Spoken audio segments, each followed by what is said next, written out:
Mm-hmm. Mm-hmm. Mm-hmm.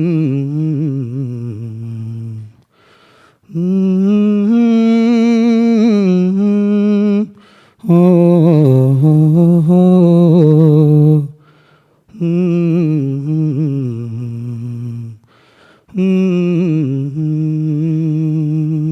Mm-hmm.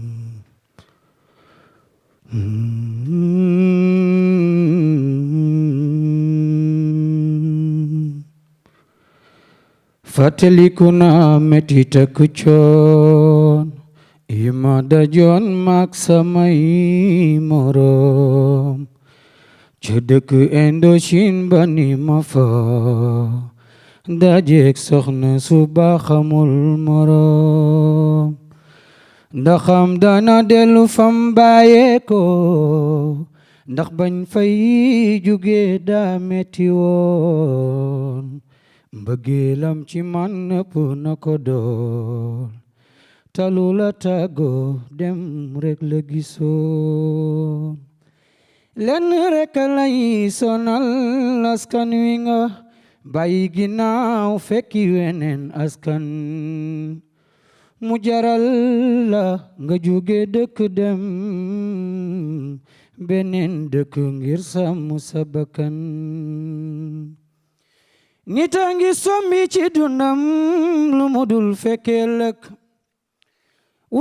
waaye nit a ngi bàyyi ngir way njabootam di reere lëkk dund ci loo reere mbir mu defa yatte xamoo sax yow sa yaay bi la jur bokkul ak bi nga foog te mu sax ci yow dëgg gi ndax neex na ci xol ndem njortoon nga ko ci bi ngay gone ay wax ki xol yu ñuy jëmale ci yow mu jaaxal la ci bi ngay gone bëggoon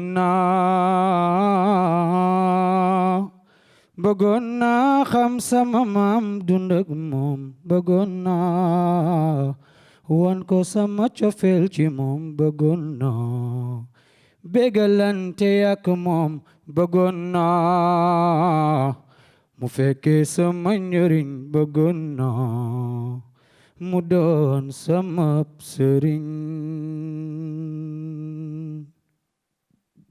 It is my honor to introduce a friend, Siring Usman Mbake Noreni Sek.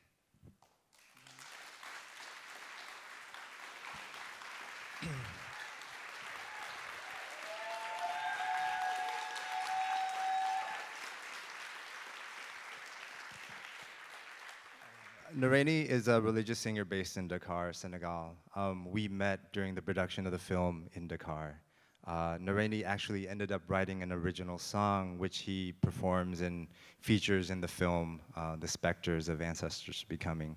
The tune that you just heard was also an original song written by Noreni that kind of responds to the stories that he heard from the community, from the making of the film.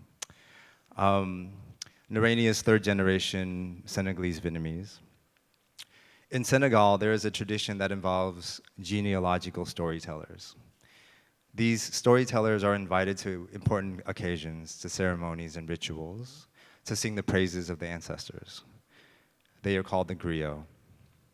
The griot essentially become the repositories of memory, oral histories.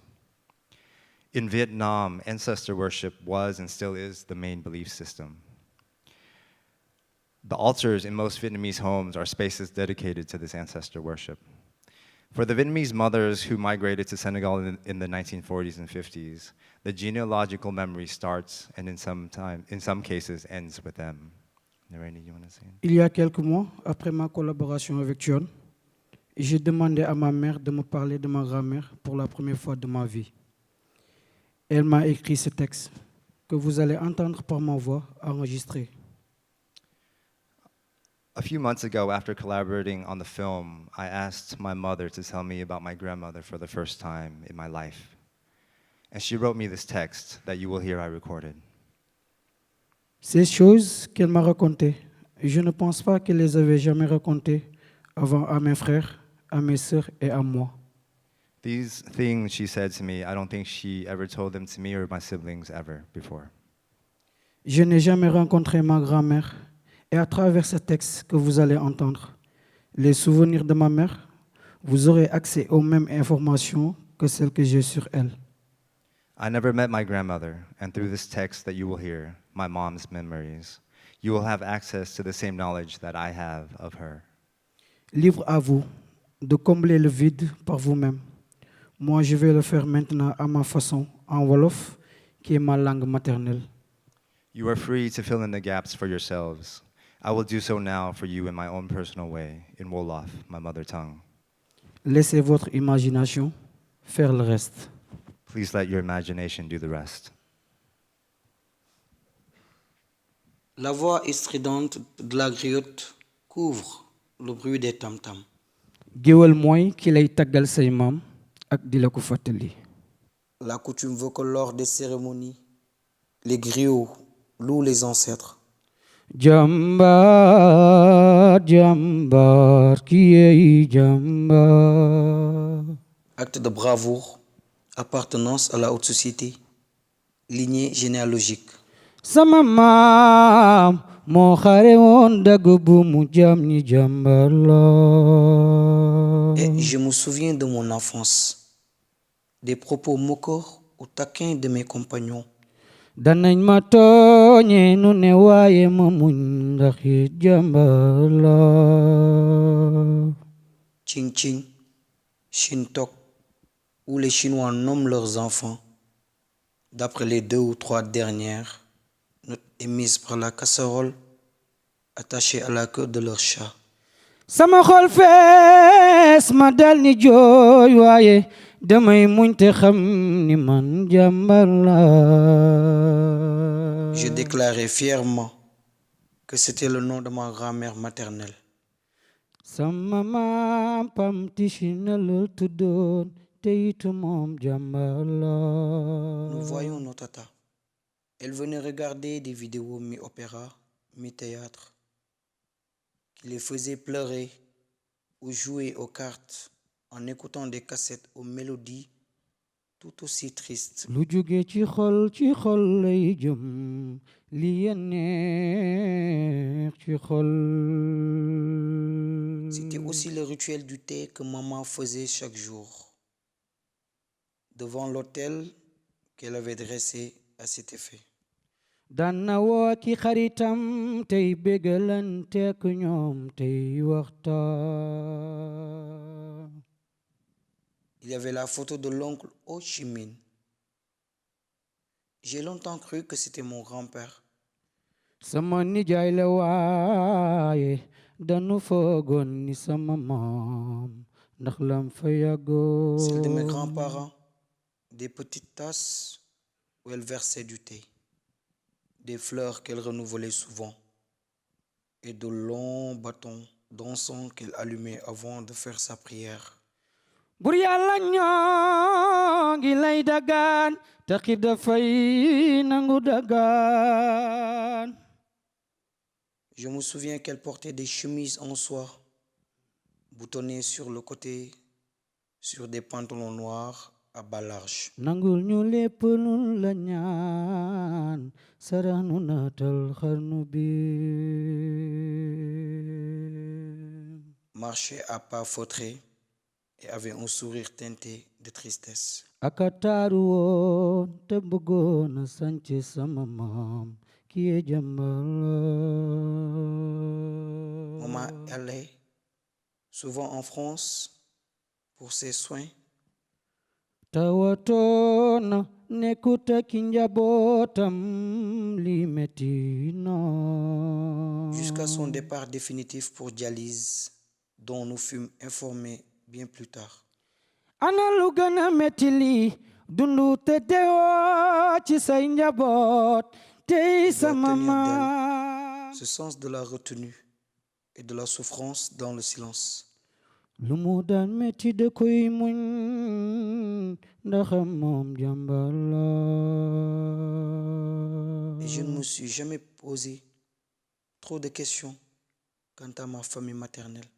daanu ci Vu que maman n'aimait pas waxtaan trop en ndax parler. da ko metti woon ci xolam la mu dundoon ay waajuram mi lakku nan.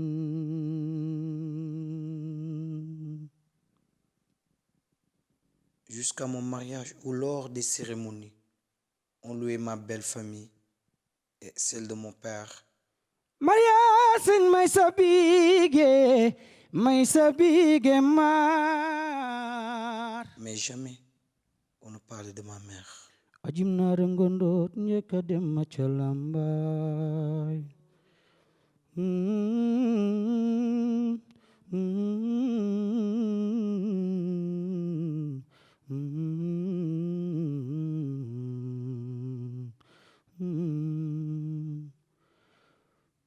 bul taayi bul baay bul weddi bul xaddi ki nga àndallahu buur ay mbiram du jeex bu ñi di dundu ñi wa ngay dee bu ñi di xunt ñi wa ngay ree bu la yàlla maye ay teranga sante koko mooy borom daraja soo xoolee li nga dund ci lu wees nga yaakaar ni rëccu dana wees ba lu xew dal di doon yees nga dal di am xol bu fees gis nan ku ñàkk yaay ñàkk baay ñàkk maam teg ci ñàkk waay ci seeni dundu doo ko gis ci ñoom ndax ñoo ngi bég di sant te fas jom jaam buy sant la yàllay dollil jaam buy tuub la yàllay jéggal jaam buy muñ la yàllay jox ndam jaam buy ami teggin la yàllay jox barke